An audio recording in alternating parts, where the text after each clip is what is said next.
Hey, welcome back to Next Stack Ninjas, the go-to podcast for mastering your health and wealth longevity. I'm your host, Rachael Van Pelt, and today's episode is for all of you who are navigating this next phase of life as a team, specifically couples who are looking to design a shared future that's both exciting and balanced.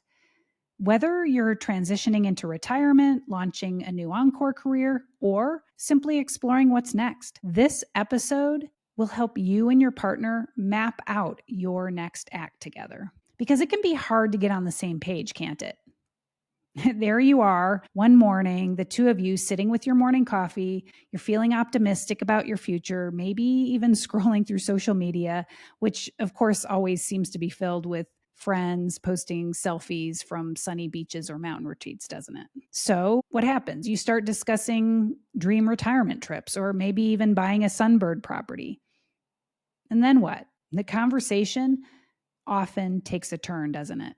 The optimism can quickly turn to disagreement. When can we retire? Should we downsize? Do we need to be more frugal or can we loosen the purse strings? Do we want to stay close to family or explore the world?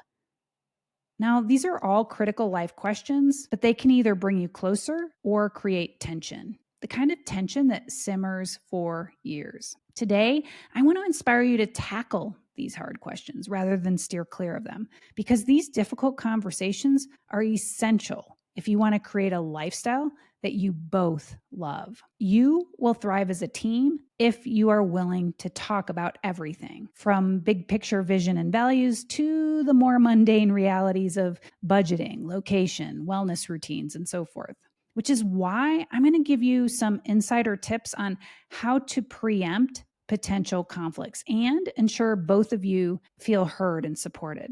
By the end of today's episode, you're going to be able to create a roadmap for your shared future and, more importantly, a set of strategies to tackle any obstacles that come your way. Let's begin, though, by talking about the power of vision. We all have some sense of what we'd like our life to look like, whether that's traveling, spending more time with grandkids, or writing a book. But it's surprising how often couples forget to share these visions explicitly with one another. Too many of us assume that our partner just knows what we want. The reality, though, is each person has their own unique vision. Maybe you long to open a small scuba shop on the beach while your partner envisions a quiet cabin in the woods within walking distance of fly fishing.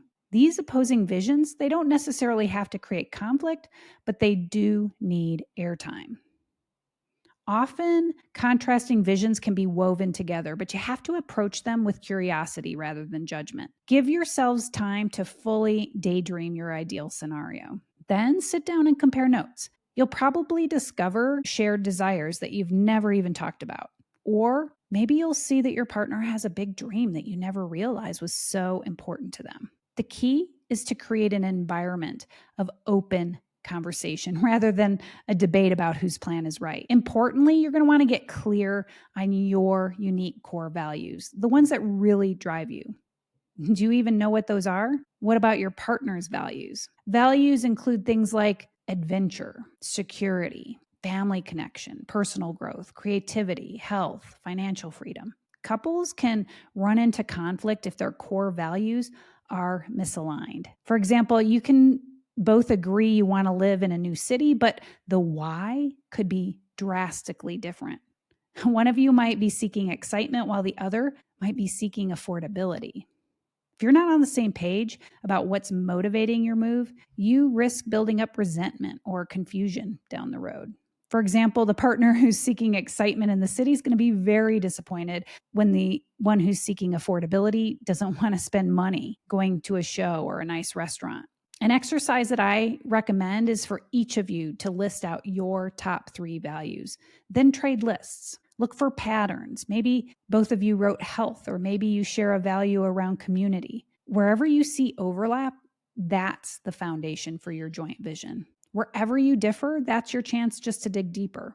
See if you can find a compromise. You don't have to have the same values all the time, but you should at least recognize and respect them. Once you have some clarity around vision and values, the next natural topic is lifestyle, specifically the everyday habits and rhythms that shape your health and well-being. I find that some couples struggle here because, let's be honest, not everyone has the same sleeping, eating, and exercise habits. Maybe you're an early riser who wants to do yoga at dawn while your partner is a night owl who does their best thinking at midnight and really would prefer to sleep until 9. I know that may sound like a small detail, but these patterns can become friction points if you're planning to spend more time together in your next act.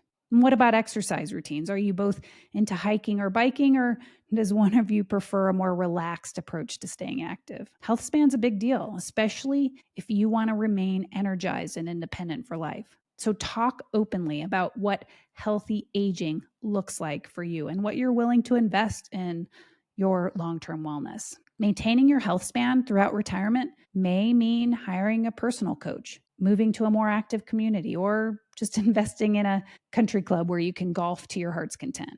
Whatever it is, remember it's okay for you to have separate health routines, just so long as you can find moments of shared activity. I think that often the best approach is to find a mix of togetherness and alone time or personal space. Once you tackle health span, be sure to address wealth span. I always tell couples that if you're going to be transparent about anything, it's got to be wealth. This is the time to open all of the financial doors. You can't have any hidden accounts or fuzzy estimates. You have to sit down with a spreadsheet and map out every single source of income, expense, debt, savings. Really get a clear picture on how well your resources stack up against your vision. Do you want or maybe need to continue working in some capacity? Is a downsized lifestyle appealing, or are you wanting an upgrade? These choices carry big financial implications, don't they? Even if one partner says, hey, we have enough money saved for retirement, I'm done working, the other partner might see this as an opportunity to pivot and try something new, maybe launch an online business or something. Whatever you do, you have to communicate what money means to you. For some people, money is purely about security or freedom. For others, money is about philanthropy or leaving a legacy. You may not agree on every detail, but being transparent and open-minded can help you find a workable middle ground. Of course, the financial conversation eventually comes around to real estate, doesn't it? Your home can either be the greatest source of partnership or a major area of conflict. Many of us spend so many decades in our homes building up equity, memories, community ties. So it's not surprising that our emotions get stirred up when we start talking about moving. Maybe we want to move closer to grandkids, relocate to a warmer climate, or buy that vacation property we always wanted. Whatever your vision, get clear on your priorities. Is your main goal to have a home base for family gatherings, or do you want to embrace more of a nomadic lifestyle for a few years? If you each want something different, can you reach a compromise? Maybe you spend half of the year near family while the other half of the year you spend it sunbirding. And don't forget to talk about meaning and purpose in your next act. For many couples, this is a surprisingly tough topic. It's scary, isn't it, to leave behind old work or parenting identities. But if you're stepping out of a lifelong career or routine at some point, you're going to be confronted with the existential question of now what? And that's the perfect time for you and your partner to think about what else gives your life meaning. In other words, if you've never had much of a life outside of your work or parenting roles, it's time to explore new pathways. Think both big and small. One partner may be dreaming of painting or learning an instrument. Another may want to mentor or take cooking classes. Embrace each other's passions. Don't feel threatened. That's going to add much more zest to your relationship. Now, if you've always wanted to start a small online business and your partner is intrigued by the idea of vlogging about travel, maybe you can combine your talents to make a bigger impact.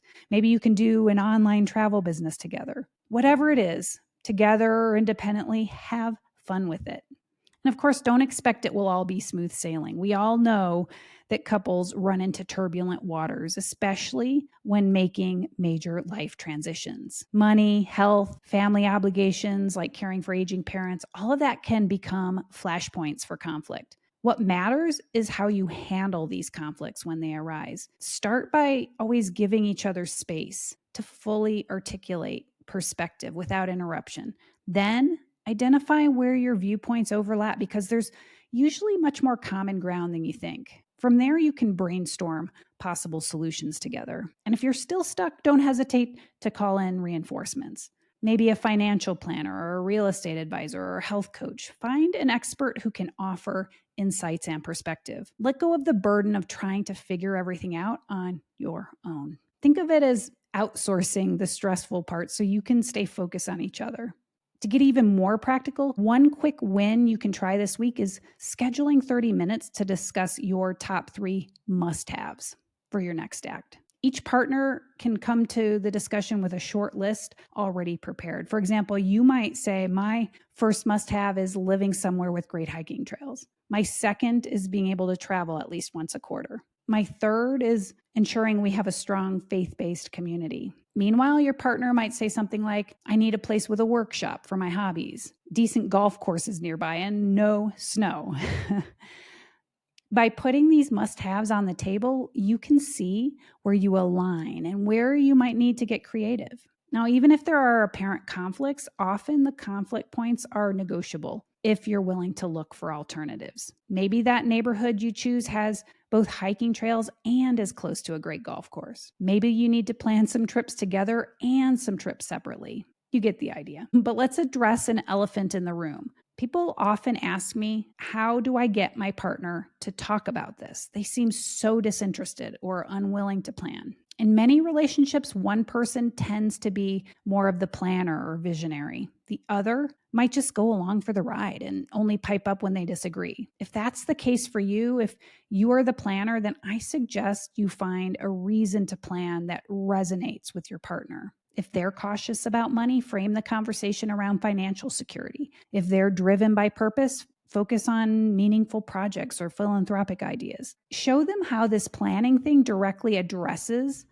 all that they most care about. And keep it a two-way street. Genuinely listen to their ideas. Be willing to incorporate them. Your partner is going to be much more engaged if their dreams and values are taken seriously. And we can't forget about fear. Underneath a lot of resistance or hesitancy planning is simply fear of change. Fear of letting go of identity, fear of financial uncertainty, fear of uprooting from long-established community, whatever. These fears are valid, and they often stand in the way of couples having honest conversations. Acknowledge the fears openly. Ask each other, what's the worst that could happen? And how would we handle it?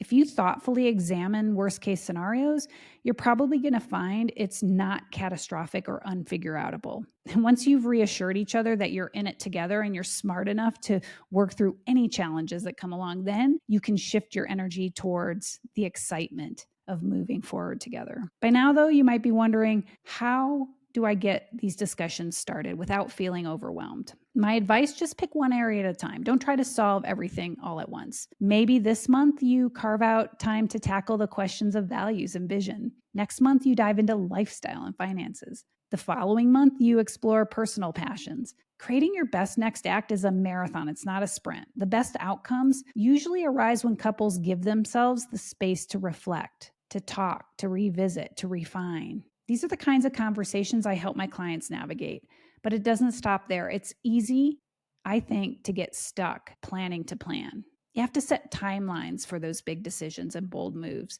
For example, you can start with something like, in Q1, we'll review our finances and decide where we're going to downsize to. We'll get clear on our purpose and must-haves. In Q2, we'll hire a realtor, we'll prepare our home to list, and maybe we'll build our strength and fitness for the move. We'll aim to move Q3 with a plan to settle and embark on that next phase of life in Q4. You get the idea. Setting interim deadlines helps keep you both accountable, and it keeps your momentum rolling. As you go through this process, remember that designing your shared next act is supposed to be fun. Yes, you're going to hit roadblocks and maybe even have a few tense moments, but the whole point is to co-create a life that feels more fulfilling and aligned with your current priorities. No two couples are the same. There's no one-size-fits-all approach, which is exactly why these conversations matter so much. They're going to allow you to customize your future together. So here's your challenge. Start brainstorming. Book that first discussion with your partner. Draft your dream scenarios. Share your core values. Talk about finances, real estate, wellness, and what truly gives you each a sense of purpose or meaning. Stay curious, keep it respectful, and most importantly, be honest with each other. You're going to be amazed at how a series of thoughtful conversations can massively transform not just your future, but the depth of your partnership. And don't forget that I'm here to help. If health and wealth longevity are a core part of your transition, hop on my calendar for a free coaching call. You'll find a link in the show notes. I'll help you get started planning your best next act. That's it for today. Thank you for joining me for another episode of Next Act Ninjas. If you found this conversation helpful, please be sure to share it with another couple in your life who might be pondering their next move. And don't forget to subscribe so you don't miss out on any new content. Until next time, live well, love more, age less, my friends.